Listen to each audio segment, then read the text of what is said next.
Bien-aimés de Dieu, nous vous bénissons aujourd'hui encore dans le précieux nom de notre Seigneur Jésus-Christ. Merci d'être à l'écoute et surtout de prier ensemble avec moi. Et ma prière, après ce temps de prière, c'est quelques minutes, que chacun soit fortifié, renouvelé, et que quelque chose de spécial se passe dans votre vie, pourquoi pas un miracle. C'est très important.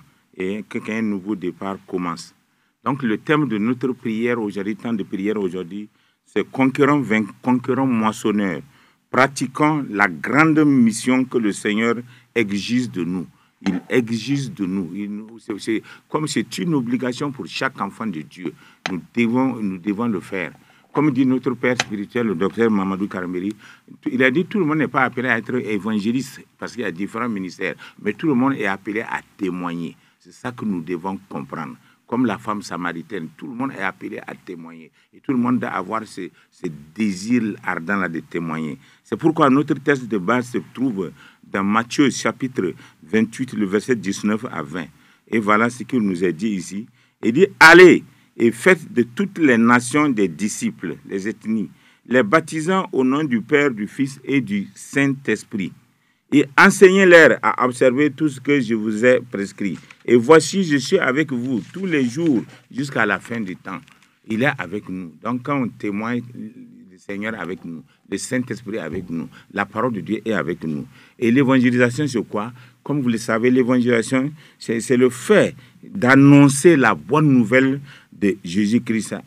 C'est une mission, j'allais dire, une mission importante pour tout enfant de Dieu, comme je l'ai dit tout à l'heure, pour tout croyant qui désirait de partager la lumière. Quand vous partagez, vous évangélisez, vous partagez la lumière, vous partagez l'amour de Dieu aux gens, vous faites sortir les gens des ténèbres, vous leur donnez une vie.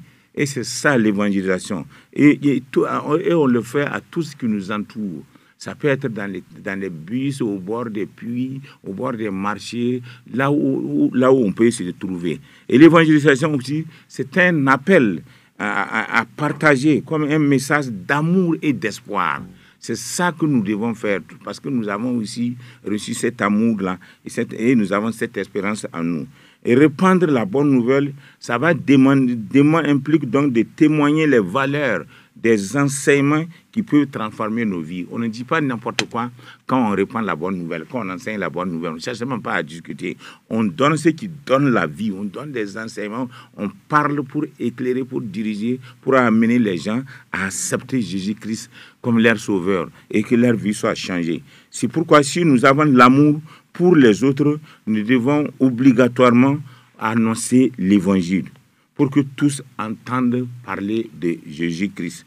Et c'est pourquoi Romains chapitre 10, le verset 9 à 15 est très clair. J'insiste beaucoup sur ce passage parce que pour que nous comprenions, pour que tu comprends, mon frère, ma soeur. Regarde ce qu'il dit ici. Et nous sommes interpellés. Romains 10, verset 9 à 15. Il dit, mais si tu confesses de ta bouche le Seigneur Jésus-Christ, si tu crois dans ton cœur que Dieu l'a ressuscité des morts, tu seras sauvé. C'est pour vous qui n'avez pas encore accepté Jésus-Christ. C'est ça, c'est votre façon d'accepter cela. Car c'est en croyant du cœur qu'on parvient à la justice. Et c'est en confessant de la bouche qu'on parvient au salut. Selon ce que dit l'Écriture. Quiconque croit en lui ne sera point confus. Le chrétien n'est jamais confus. Ceux qui se donnent à Jésus-Christ ne sera jamais confus. Ceux qui annoncent l'évangile ne sera jamais confus.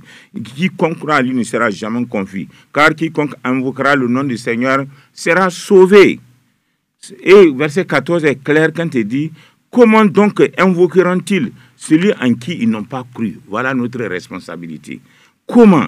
Et comment croiront-ils en celui dont ils n'ont pas entendu parler? Et comment entendront-ils parler s'il n'y a personne qui prêche? Voilà ta responsabilité, mon frère, voilà ma responsabilité. Le verset 15 termine en disant, et comment auront-ils des prédicateurs s'ils ne sont pas envoyés? Selon ce qui est écrit, qu'ils sont beaux, les pieds de ceux qui annoncent la paix, de ceux qui annoncent la bonne nouvelle. Tu as vu, mon frère, ma soeur, et dit que tes pieds sont beaux. Même si quel que soit tes pieds, même si c'est comment, quand tu te lèves pour aller annoncer la bonne nouvelle, Dieu dit que tu es beau. C'est très, très important. Et nous devons nous lever pour annoncer cette bonne nouvelle-là. C'est une obligation. Et Dieu demande ça de nous, exige ça de nous. Et nous devons être, et volontairement, il cherche. Il dit, la moisson est très abondante, mais les ouvriers sont très peu nombreux. Nous devons faire cela, bien aimés de Dieu. C'est très, très important. C'est pourquoi, dans Matthieu 9, le verset 37, il est dit, alors il dit à ses disciples, la moisson est grande, mais il y a peu d'ouvriers. Priez donc le maître de la moisson d'envoyer des ouvriers dans sa moisson. Avant de prier pour que Dieu envoie des ouvriers dans sa moisson, le maître de la moisson, toi-même déjà, au lieu de prier pour ça, tu dois d'abord te lever, mon frère, ma soeur. C'est très, très important. C'est pourquoi nous allons prier ensemble avec ces quelques sujets ci-dessus concernant l'évangélisation et à partir de la parole de Dieu, bien aimé de Dieu. Donc notre premier sujet de prière, et le passage de notre premier sujet de prière se trouve dans 1 Corinthiens 9, verset 16. Regarde ce qu'il nous est dit ici. Il dit, si j'annonce l'évangile, il n'y a aucun sujet de fierté, car c'est une nécessité qui m'est imposée, et malheur à moi si je n'annonce pas l'évangile. Donc nous allons prier, peuple de Dieu. Nous allons prier pour que le Seigneur ouvre nos cœurs et nous amène à évangéliser. Et nous amène, que nous trouvons cela comme une nécessité, comme le désir même de notre Seigneur. Prions au nom de Jésus. Saint-Esprit, nous prions pour que nous puissions nous lever, nous puissions ensemble accepter ce partage-là, afin que ce n'est pas une fierté, ce n'est pas une gloire, c'est une nécessité, parce que nous sommes appelés à amener les gens à la lumière, nous sommes appelés à délivrer les gens par toi-même, Seigneur. C'est pourquoi donne-nous cette grâce-là, que chacun, même Paul dit, c'est une nécessité, que chacun accepte cela, s'impose cela comme une nécessité. C'est très, très important, afin que personne ne soit malheureux. Nous pouvons être malheureux si nous n'évangélisons pas. Nous pouvons être malheureux si nous ne témoignons pas. Combien de fois nous avons voulu témoigner aux gens et on a eu honte, on n'a pas pu leur témoigner. Et un jour après, ces gens ils sont partis et on est devenu malheureux. Seigneur, garde-nous de ça. Ouvre nos cœurs, Seigneur. Ouvre nos esprits, ouvre nos yeux, afin que tous comprennent que c'est une obligation. Dans ton très saint nom, Seigneur, nous avons prié. Amen. Nous allons continuer de prier encore avec un autre sujet. Et le passage de ce sujet-là se trouve dans Actes chapitre 20, le verset 16, que nous lisons. Il dit, mais lève-toi et tiens-toi sur tes pieds, car je te suis apparu pour t'établir ministre et témoin des choses que tu as vues et celles pour lesquelles je t'apparaîtrai. Alléluia. Voilà ce que le Saint-Esprit, le Seigneur va parler à Paul. C'est pourquoi nous allons prier maintenant pour que le Seigneur, pour que nous puissions nous lever. On ne peut pas évangéliser en s'asseyant sur place. On ne peut pas évangéliser toujours, même pour enseigner les gens, il faut évangéliser d'abord pour les enseigner, avant de les enseigner. Il faut se lever, il faut partir. Pour avoir des miracles, il faut se lever. Pour avoir des guérisons, il faut se lever d'abord. C'est pourquoi nous allons prier pour que le Saint-Esprit, le Seigneur réveille des frères. Les frères puissent se lever. Tu vois, obéir à ce passage-là, les sœurs dans le corps de Christ pour témoigner, pour aller témoigner. Prions au nom de Jésus. Nous prions, Seigneur, pour que nous puissions, conformément à ce passage-là, que nous ayons le désir, le courage d'obéir à ce passage-là. Tu as établi chacun, tu as dit comme témoin des choses qu'il a vues. Chaque personne qui est convertie est témoin de la grâce de Dieu, est témoin de l'amour de Dieu. Et je prie que chacun d'entre nous, nous puissions obéir à cet ordre-là. Et que c'est les gens pour lesquels nous leur annonçons l'évangile, qu'eux aussi, à leur tour, puissent se lever pour témoigner, Seigneur. Pour témoigner, Seigneur. Donne-leur cette grâce-là. Que le corps de Christ, partout, ne cherche pas à discuter, à se disputer entre eux, mais surtout, soit ensemble pour aller témoigner de cette bonne nouvelle. Seigneur, tu as apparu à chacun, tu parles à chacun par ta parole. C'est pourquoi nous voulons des âmes pour l'agrandissement du royaume des cieux. En ton très saint nom, Seigneur, nous avons prié. Amen. Nous allons prier encore. C'est très, très important avec quelques sujets que nous continuons de prier. Et la grâce de Dieu va nous aider. Donc, nous prenons quelques sujets. Par exemple, nous allons prier que Dieu mobilise chaque membre du corps de Christ pour le mot d'ordre qu'on nous a donné. Nous sommes du Centre international d'évangélisation. Toi, tu es de telle dénomination, de tel mouvement, telle dénomination, que je sais qu'on a donné des mots d'ordre à chacun. Chacun a reçu des mots d'ordre. C'est pourquoi on va prier pour que chacun puisse obéir à cela. Alléluia. Que chaque membre du corps de Dieu puisse obéir à cela et s'élève pour évangéliser. Prions pour cela au nom de Jésus. Seigneur, nous prions. Beaucoup de gens préfèrent aller dans les concerts, aller dans les théâtres chrétiens, dans les concerts chrétiens, plutôt que quand il s'agit de l'évangélisation, ils ne font pas. Seigneur, donne-nous cette joie, cette grâce de pouvoir témoigner de toi, de pouvoir nous lever et obéir à l'ordre que nos responsables spirituels nous donnent, quelle que soit la dénomination, quel que soit le mouvement où nous pouvons nous trouver, que nous obéissons à cela. Les gens trouvent souvent qu'on les dérange. Ils pensent souvent comme si on les respecte pas quand on insiste trop sur l'évangélisation, parce que c'est pour le bien de chacun. Et nous prions, cher Saint-Esprit, que ce mot d'ordre-là, concernant l'évangélisation, soit respecté, soit mis en pratique pour chacun d'entre nous. Dans le nom de Jésus, nous avons prié. Amen. Nous allons prier maintenant pour que Dieu pour que nous ayons la détermination, la force, et que Dieu donne la détermination et la force à chacun d'évangéliser.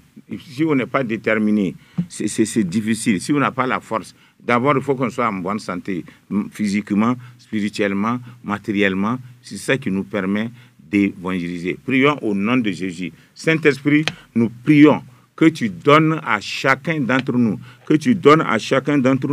la force, la détermination, Seigneur, et que personne ne se dise fatigué, pour que nous puissions obéir à cet ordre-là, pour que tout le Burkina soit sauvé et que nous sortons même hors du Burkina, comme chez nous au Centre international d'évangélisation, même pour que nous puissions même aller dans des missions, aller jusqu'à encore au-delà de notre pays. Seigneur, donne la détermination à chacun. C'est toi qui récompenses, ce n'est pas les hommes. Si nous regardons les hommes, nous allons perdre. Mais si nous écoutons ce que toi tu dis, nous allons gagner, nous allons être heureux, nous allons être exaucés. Et quand on voit les gens qui se convertissent, nous allons être heureux. La Bible dit qu'il y a la joie pour quand une seule âme se convertit au ciel. Donne-nous, Seigneur, de donner cette joie au ciel et pour nous-mêmes, Seigneur. Sois béni et sois glorifié dans ton très saint nom, Seigneur. Nous avons prié. Nous allons prier encore, béni de Dieu, que Dieu nous délivre de tout mensonge que nous avons cru au sujet de la mission. Il y a eu beaucoup de mensonges. Les gens aiment trop mélanger les choses. Quand on voit quelqu'un qui décide de mettre en pratique l'évangélisation, les gens disent, mais lui, il veut se montrer, il veut se gonfler, il fait comme ça. Non, que Dieu nous garde de ça, qu'on ne juge personne dans l'œuvre de Dieu. Jésus dit, celui qui n'est pas avec lui, celui qui parle de lui est pour lui. Alléluia. Prions, Seigneur. Garde-nous, Seigneur, de ne pas nous juger les uns des autres quand nous sortons pour évangéliser. Si nous nous jugeons, si nous partons dans l'évangélisation et que nous mentons, nous n'annonçons pas l'évangile comme la parole de Dieu dit. Le cœur des gens ne va pas être touché. Non, Saint-Esprit, donne-nous un cœur sincère, un cœur ouvert, un cœur libre. Quand on annonce cette parole-là avec vérité, que ces gens-là acceptent cette vérité-là et marchent dans cette vérité une fois pour toutes. Dans ton précieux nom, Seigneur, nous avons prié. C'est très, très important. Aujourd'hui, beaucoup de gens ne sont pas conscients. Et peuple de Dieu ne sont pas conscients de l'évangélisation. Non. Et beaucoup de gens, c'est pourquoi les chrétiens vont d'église en église. Et les gens sont contents de récupérer les chrétiens, d'autres déjà des gens convertis, des gens baptisés. On dit là où il y a l'herbe fraîche, mais c'est bien. Mais il faut leur donner de l'herbe, c'est bien. Mais il faut obéir à l'ordre d'abord. Ce n'est pas de remplir, c'est bien, il faut obéir à l'ordre d'abord. C'est pourquoi nous allons prier que chacun soit conscient de cela et que Dieu même nous aide à nous rétablisse encore, mettre dans nos têtes la conscience d'évangéliser. Que nous soyons conscients, c'est tout. Je ne pas pour critiquer qu'on soit conscient. Prions pour cela au nom de Jésus. Père, nous te bénissons. Nous voulons que tu nous donnes cette grâce-là. Ô Saint-Esprit, toi qui fais tout, toi qui es capable de tout, toi qui peux tout, en accord avec ta parole, je veux que tu rétablisses à nous la conscience de notre responsabilité et notre obligation pour évangéliser, pour aller à la moisson, pour aller moissonner. Parce que c'est ton désir. Là où tu veux que nous allons, tu nous donnes cette conscience-là, tu nous diriges, tu nous conduis. C'est très important, Saint-Esprit. Merci, parce que chacun maintenant va se sentir l'obligation de participer à l'évangélisation sur tous les plans. Sur le plan financier, sur le plan matériel, sur tous les plans avec les dons que chacun a, Seigneur. Merci pour cette conscience-là. Dans ton très saint nom, Seigneur, nous avons prié. Et nous savons aussi que les gens leur cœur va être changé, leur cœur va être transformé, parce que nous allons être des églises, des missions, des assemblées bien zélées pour l'accomplissement de la bonne nouvelle. Nous allons continuer de prier maintenant. Nous devons prier.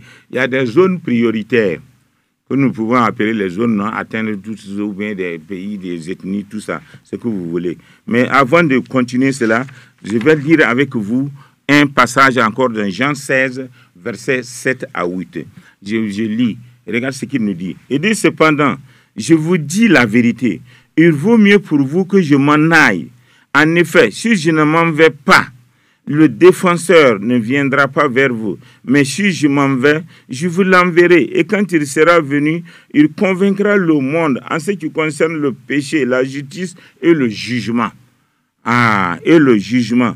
C'est pourquoi, béni de Dieu, nous allons prier que le Saint-Esprit, sur le rôle du Saint-Esprit. Nous ne pouvons pas convaincre quelqu'un par notre connaissance biblique, par notre connaissance théologique. C'est le Saint-Esprit qui convainc le cœur. C'est pourquoi il est important pour tout témoin d'abord, quand tu dois témoigner, que tu invoques le Saint-Esprit. Quand tu dois témoigner, que tu sois convaincu de la parole de Dieu. C'est pourquoi, Père, nous prions au nom de Jésus. Père, nous te prions, nous te demandons que tu nous revêtes du Saint-Esprit. Et le revêtement, nous demandons surtout le revêtement permanent de la puissance du Saint-Esprit pour sur les frères, sur les sœurs, tous ceux qui sont engagés pour l'évangélisation, et que tu diriges chacun là où il doit aller, et tu conduises chacun là où il doit aller. Parce que nous savons qu'il y a des zones non atteintes, il y a des ethnies non atteintes. C'est le Saint-Esprit qui va nous diriger vers ces gens-là, vers ces endroits-là, et qui va maintenant convaincre ces gens-là à se donner à Jésus-Christ, à accepter cette bonne nouvelle-là.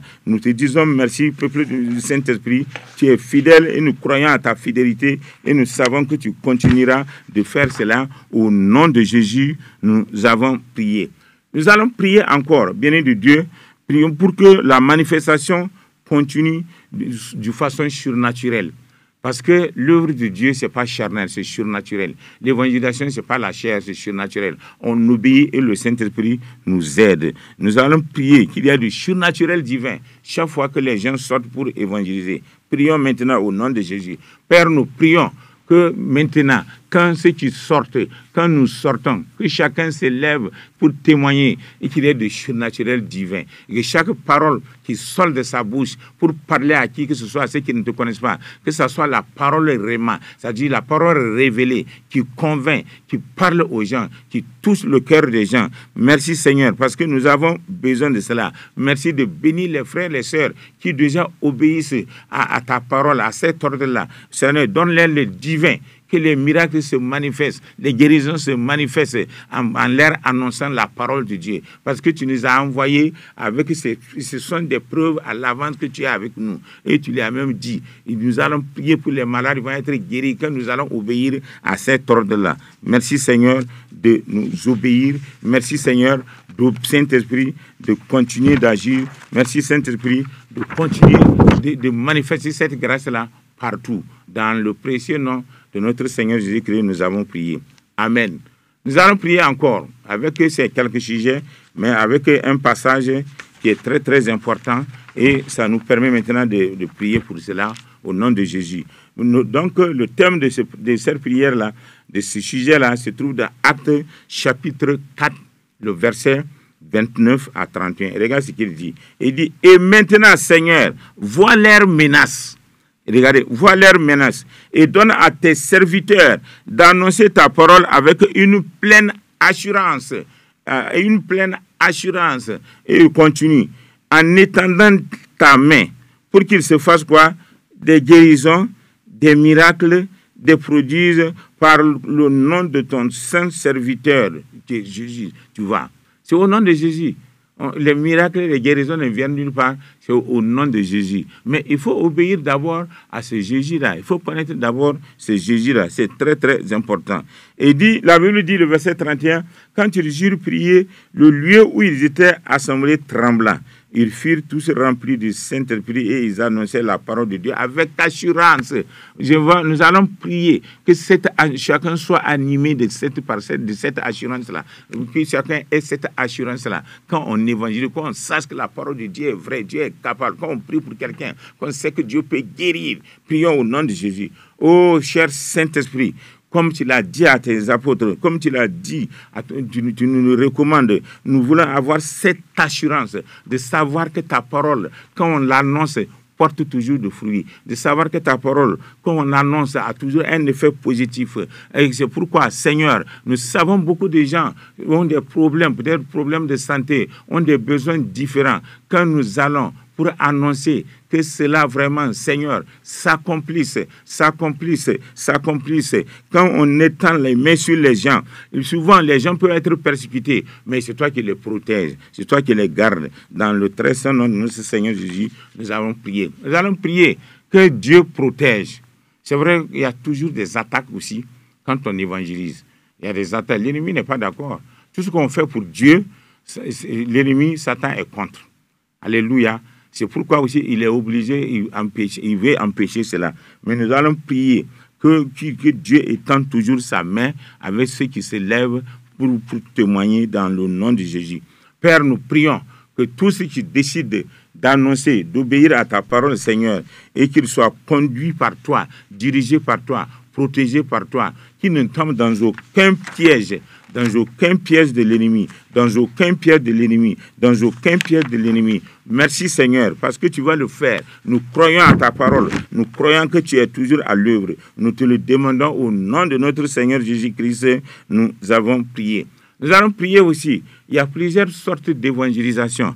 Nous allons prier pour ça, ces différentes sortes d'évangélisation dans le nom de Jésus. Seigneur, nous prions. Par exemple, pour quand nous faisons les plein air, il y a les plein air, il y a les croisards, il y a les porte-à-porte, il y a la distribution des brochures, il y a les écoles, il y a partout. Nous allons prier pour cela et que cela aussi, que chacun dans son domaine progresse. Père, nous prions que quand nous sortons, Seigneur, pour faire des croisades, que ta grâce soit manifestée, ton amour soit manifesté, que l'onction soit manifestée, toujours en accord avec le Saint-Esprit, toujours le Saint-Esprit à l'œuvre. Donne à chacun de choisir, conduit chacun de choisir dans les plein air, dans les porte-à-porte, dans les écoles, dans les lycées, dans les trains, dans les services. Que personne n'ait honte, Saint-Esprit. Que personne n'ait honte. Donne-nous cette assurance-là. Que tu pourvois. Nous savons que cela a besoin aussi, pour avoir les brochures, pour se déplacer, que tu pourvois aux besoins financiers, aux besoins matériels pour ces sorties, différentes sorties-là. Et merci, tu es fidèle et tu le feras pour ta gloire, comme tu l'as toujours fait. Dans ton très saint nom, Seigneur, nous avons prié. Amen. Nous allons prier encore. C'est très, très important. Nous allons prier maintenant qu'une onction spéciale soit sur ceux qui désirent évangéliser. Soit sur eux. Quand tu sors pour évangéliser, il y a une onction spéciale. Que les gens vont, sans onction, on ne peut pas réussir. On ne peut rien faire. C'est la manifestation de Saint-Esprit. Prions pour cela. Seigneur, nous prions. Même que sur, par exemple, l'Impact TV, qui est un très bon moyen d'évangélisation. Tu vois, aujourd'hui, au niveau des centres internationaux d'évangélisation, nous avons ce que nous appelons les églises virtuelles, qui deviennent même des assemblées. Seigneur, nous prions que tu diriges, tu conduises chaque moyen utilisé pour l'évangélisation, surtout pour Impact TV. Bénis-les, fortifie-les, donne les moyens encore à Impact TV, que nous tous, nous pouvons, chacun puisse participer, donner de son argent, de son temps, pour le bien-être de l'Impact TV, qui est le meilleur moyen d'évangéliser. Nous allons maintenant prier pour nos parents spirituels et qui ont la vision, le papa Karambiri et maman Karambiri. Ils ont eu cette vision. Quand quelqu'un a une vision et que tu suis cette vision-là, tu es béni. Mais si tu ne suis pas cette vision, tu n'es pas béni. Parce que chaque vision donnée a une bénédiction. Ça va demander beaucoup d'efforts, des épreuves, des difficultés. Mais comme c'est une parole révélée, quand tu suis ça, tu es béni. C'est pourquoi nous allons prier au niveau des centres d'évangélisation que Dieu, pour ses parents spirituels, Dieu continue de leur révéler des visions, de leur donner ce qu'il faut pour le bien, pas seulement au niveau des centres internationaux d'évangélisation. Vous savez que ce sont les hommes du monde entier. Ils sont un peu partout dans le monde. Père, nous bénissons maintenant nos parents spirituels, Seigneur. Que ta grâce soit sur eux et que tu continues par eux. Que les églises locales dans le monde entier, au Burkina, dans les provinces, continuent de grandir. Et que ces nouveaux convertis, et que par eux, par leur vision, ces nouveaux convertis que nous amenons en Christ s'intègrent dans les assemblées. Merci pour cette fidélité. Merci de veiller sur leur santé physique. Merci qu'ils soient toujours à l'écoute du Saint-Esprit. Cher Saint-Esprit, qui ne se trompe pas. Qu'ils soient toujours à l'écoute du Saint-Esprit. Veille sur leur santé physique aussi, Seigneur. Spirituelle aussi, Seigneur. Que toi-même, tu l'as toujours fait. Et nous bénissons toutes les familles maintenant d'Impact TV. Père, nous bénissons maintenant tous les frères et les sœurs qui travaillent à Impact TV. Bénis-les, fortifie-les, et aussi c'est des grands évangélistes à leur manière, et qu'ils soient heureux, qu'ils soient contents, qu'ils fassent cela avec assurance, pas avec morosité, et qu'ils soient bénis, comme tu l'as toujours dit, parce que celui qui fait ton œuvre qui est béni. Et aussi, ils sont bénis, nous proclamons qu'ils sont bénis. Merci, nous finissons nos prières ici, que la grâce et la paix de Dieu continuent d'être avec vous, et à la prochaine. Et merci pour ces milliers d'âmes-là. Amen.